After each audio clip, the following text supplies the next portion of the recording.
साल 1258 था। एक नदी काली बह रही थी, छपाई की स्याही से नहीं बल्कि ज्ञान की राख से। जब मंगोल फौज ने बगदाद पर हमला किया तो उन्होंने सिर्फ एक शहर नहीं बल्कि इंसानियत की तहजीब का दिल जला दिया। उन बेशुमार खजानों में जो उस दिन राख हो गए, एक ऐसी जगह भी थी, इतनी बड़ी, इतनी उन्नत के इतिहासकारों ने उसे कहा दुनिया की सबसे महान लाइब्रेरी। उसका नाम था Baitul Hikma, the House of Wisdom. और जब वो जली तो 1000 साल का विज्ञान, दर्शन और चिकित्सा ज्ञान धुएं में बदल गया। समझने के लिए कि क्या खो गया, हमें लौटना होगा 8वीं सदी के बगदाद में। अब्बासी खिलाफत के दौर में ज्ञान का सुनहरा युग शुरू हुआ था। खलीफा, खासकर हारून अल रशीद और उनके बेटे अल मामून, एक ऐसा शहर बनाना चाहते थे जो एथेंस और अलेक्जेंड्रिया से भी आगे निकल जाए। इस सपने से जन्म हुआ एक ऐसी लाइब्रेरी का जो दुनिया ने पहले कभी नहीं देखी थी। Baitul Hikma, the House of Wisdom, ये सिर्फ एक लाइब्रेरी नहीं थी,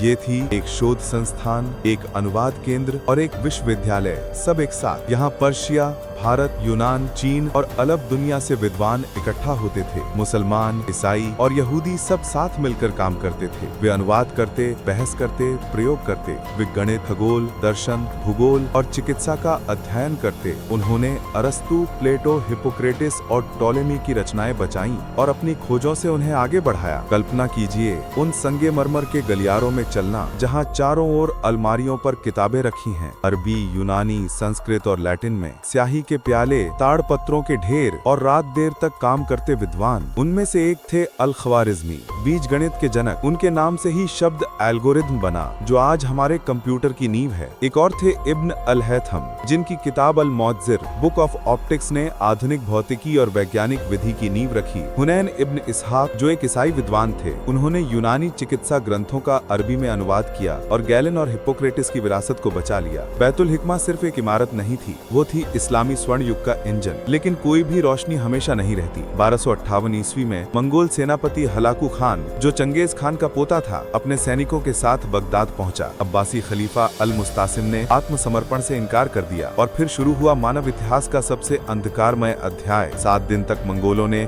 शहर को लूटा और तबाह किया। मस्जिदें, अस्पताल, महल सब जल गए और हाउस ऑफ विजडम, वो रोशनी का प्रतीक, राख में बदल गया। इतिहासकार इब्न अल खतीब और अल किफ्ती लिखते हैं कि हजारों पांडुलिपियां, सदियों के ज्ञान का खजाना, टिग्रिस नदी में फेंक दी गईं। किताबों की स्याही से पानी काला पड़ गया। कहा जाता है नदी कई दिनों तक अंधेरी बहती रही, जहां गणित, खगोल, चिकित्सा और दर्शन सब कुछ डूब गया। सदियों का ज्ञान एक रात में मिट गया और उसी के साथ एक स्वर्ण युग समाप्त हो गया। हाउस ऑफ विजडम सिर्फ एक लाइब्रेरी नहीं थी, वो थी एक याद दिलाने वाली जगह कि ज्ञान वहीं फलता है जहाँ उसे बचाया जाए। उसका पतन हमें सिखाता है कि विकास नाजुक होता है। विचार चाहे जितने महान हों, डर और युद्ध उन्हें मिटा सकते हैं, लेकिन उसकी विरासत आज भी जिंदा है, क्योंकि जो कुछ बच गया, अल ख्वारिज़मी, इब्न सीना और इब्न अल हैथम के कार्य, वो बाद में यूरोप पहुंचे और वहीं से शुरू हुई रेनेसांस, पुनर्जागरण की क्रांति। इसलिए भले ही हाउस ऑफ विजडम जल गया, उसकी रोशनी ने महाद्वीपों और सदियों को पार करके दुनिया को नई खोजों के युग में पहुंचा दिया। जब टिग्रिस नदी 1258 में काली बही तो वो सिर्फ एक लाइब्रेरी की मौत नहीं थी, वो था ज्ञान के युग का अंत। लेकिन ज्ञान खुद नहीं मरा।